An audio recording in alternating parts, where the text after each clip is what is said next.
Hi friends, this is Darrel. Dr. Polk to my colleagues, Darrel to you. I decided to do something tonight, actually, give my son credit for this. He encouraged me, he said, Dad, you need to record some of your music. You need to let people hear what's going on.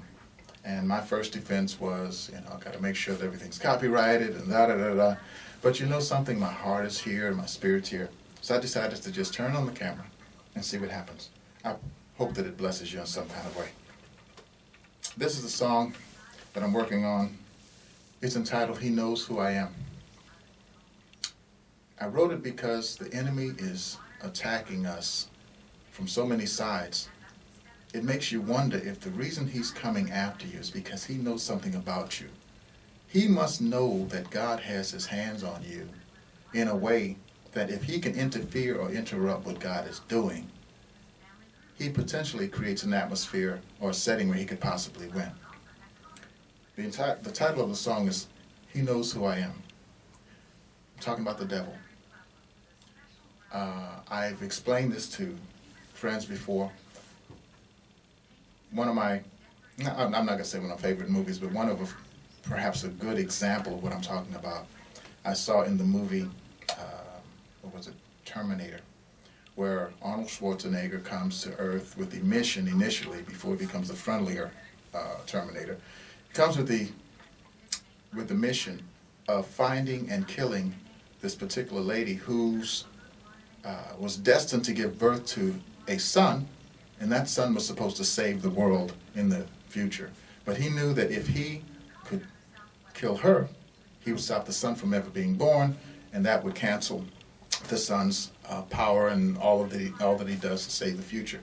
So my point is, the enemy knew that by killing the mother, he could stop her from ever having that boy.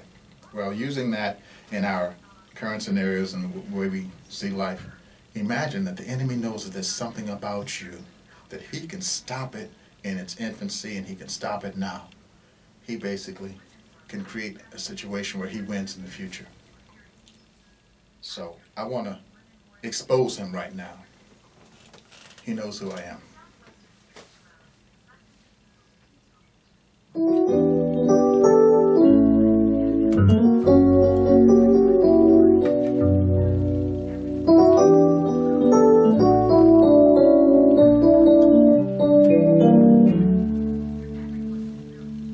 Why, Lord, does the enemy desire me so? Am I closer to my purpose than I know?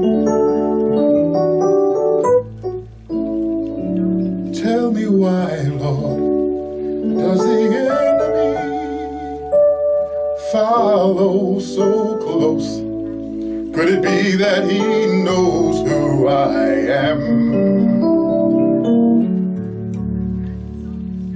I rebuke him in the name of Jesus.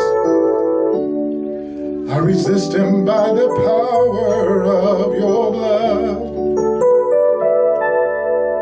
For the old me inside to the enemy has died.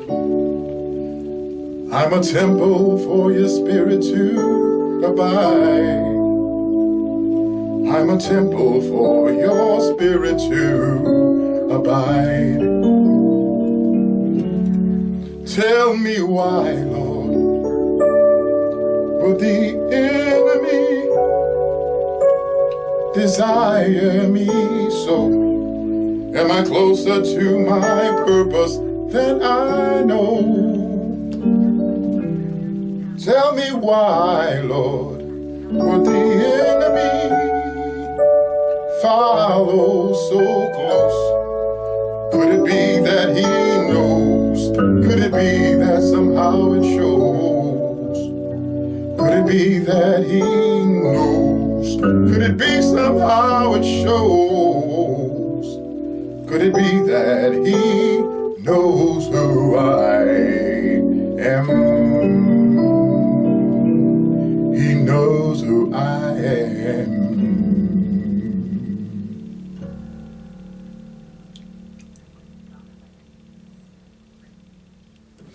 Well, of course, I had a bunch of mistakes and all of that, but that's what's in my spirit. I'm actually working on it in the studio. Going to be producing it, putting the hook and all of that. But that's where I am. I really believe that the enemy knows who you are. He knows who you are. If you didn't matter in the scheme of things, he wouldn't have to mess with you. You're already self-checked. But he knows that you're going to make a difference in this world. You're going to impact lives. And if he can stop you, if he can discourage you, or if he can just sway you or turn you off the path just a little bit. Did you know that on a long path of miles and miles, if you make a small turn to the left or a small turn to the right, miles down the road, you are miles off where you're headed. Not just a little bit, not just a tiny turn.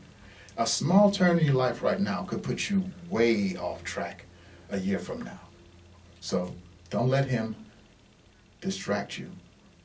Focus on the fact that God has a plan for you. Whether you know the plan or not, trust God. When God sent Abraham, he said, go to a place that I will show you. God may not always show you where he's headed you, where he's leading you. But remember this, just move. It's hard to steer a parked car. Trust God. Be blessed.